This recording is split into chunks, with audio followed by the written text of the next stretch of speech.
Itong linya, Katropang Jun, sa mga report, please, come in.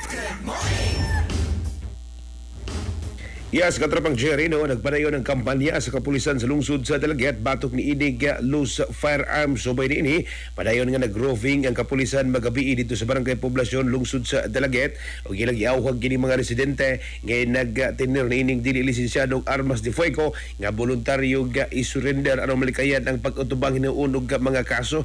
Tungod niini voluntaryong mitahan sa kapulisan kini nga si alias Raymond, 45 anyos, solitaho, wala trabaho, residente ni sa barangay Balod Dalaget sa usa ka kalibre 38 nga revolver nga walay bala, ingon man wa na usab ni kanini aga marka or serial number, ingon man way papeles kining armas karon anas kustudiya sa Dalaget Municipal Police Station alang sa husto nga disposisyon. Matod pa sa kapulisan nga kini si Raymond human sa pagiginabi sa mga mobile patroller sa miaging semana at tulusab sa ilang nga mobile patrol sa bawang lugar, gitambagyan ng mga residente nga adunay mga loose firearms nga mas maayo nga isurrender kini nga nasigutan ng armas kaysa maapil sa paglapas sa balaod tungod sa kadlok ni misurrender nga sa legal nga epekto nagdesisyon kini nga itugyan ng armas ngadto sa kapulisan. Nadiskubre sab nga kining maong armas gibaligya matod pa kaniya sa iyang silingan nga aduna nay karon namalhin ang puyo sa dakbayan sa Sugbo. Abaw kalihukan kapahen usab kini sa intensified campaign batok sa loose firearms